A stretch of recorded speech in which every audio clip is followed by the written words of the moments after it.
کیا آپ جانتے ہیں کہ امام حسین علیہ السلام نے ایک سائل کی فوراً مدد کیوں نہیں کی؟ پہلے اس سے 3 سوال پوچھا، اس کے بعد اس کی مدد کی۔ بسم اللہ الرحمن الرحیم۔ ایک اعرابی مدینے میں آتا ہے امام حسین علیہ السلام کی خدمت میں، اور آنے کے بعد کہتا ہے کہ مجھ پر دیا خون بہا ہے اور میرے اندر اتنی قدرت نہیں ہے کہ میں دیا خون بہا ادا کر سکوں۔ تو میرے ذہن میں یہ آیا کہ سب سے زیادہ کریم اور سخی انسان کے پاس چلتا ہوں، اور اس روئے زمین پر پیغمبر اکرم صلی اللہ علیہ وآلہ وسلم کے اہل بیت سے زیادہ کریم کوئی نہیں ہے۔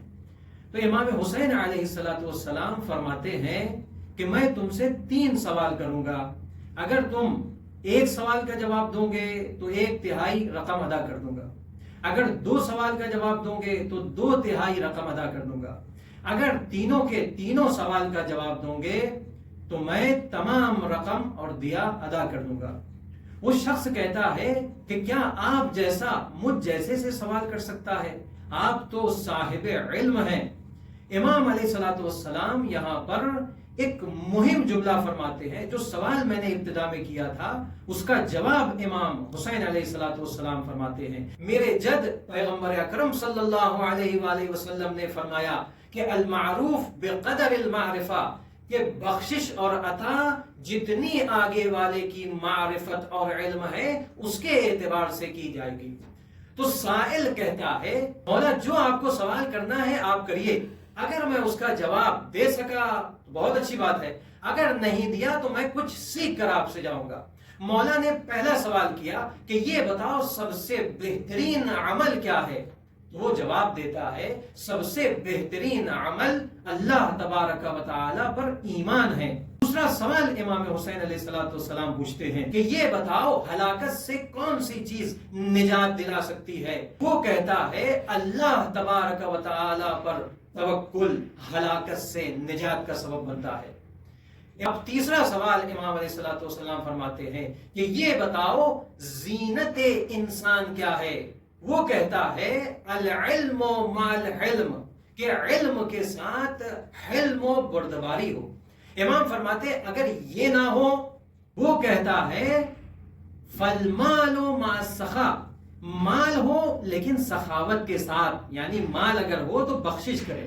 امام فرماتے اگر یہ بھی نہ ہو تو وہ کہتا ہے فالفقر مع الصبر، تو انسان فقر کے ساتھ صبر کرے۔ امام علیہ السلام فرماتے ہیں اگر کسی شخص میں یہ بھی نہ ہو تو وہ کہتا ہے کہ ایسے شخص پر آسمان سے بجلی گرے اور وہ جل کر راکھ ہو جائے۔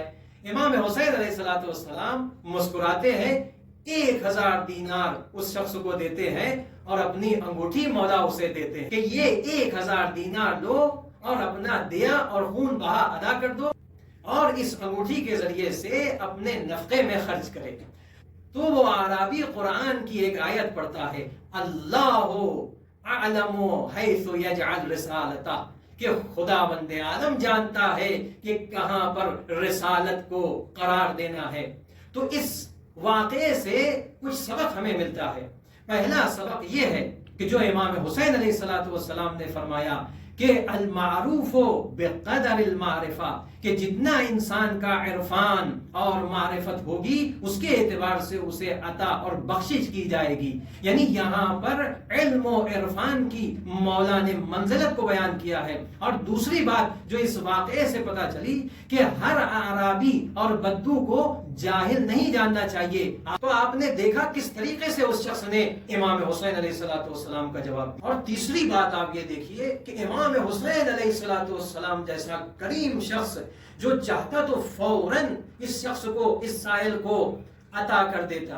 امام حسین علیہ السلام کی ذات وہ ذات ہے کہ جب فقیر کوئی سائل آتا ہے تو دروازے کے پیچھے سے اسے عطا کر دیتے ہیں۔ کیوں؟ اس لیے کہ کہیں ایسا نہ ہو کہ وہ میرا چہرہ دیکھ لے اور وہ شرمندہ ہو جائے۔ یہ ہے امام حسین علیہ السلام۔ لیکن یہاں پر سائل کو فوراً عطا نہیں کیا ہے، پہلے اس سے سوال پوچھا ہے، اس کی معرفت کو پہچانا ہے، اس کے عرفان کو پہچانا ہے، تب جا کے امام حسین علیہ السلام نے اسے عطا کیا ہے۔ اور عطا اتنا نہیں کہ جتنا اس نے مانگا تھا، بلکہ امام حسین علیہ السلام نے اپنی انگوٹھی کو دے کر یہ بتا دیا کہ علم و معرفت اگر کسی انسان کے اندر ہے تو جتنا مانگے گا اس سے بڑھ کر اسے ملے گا.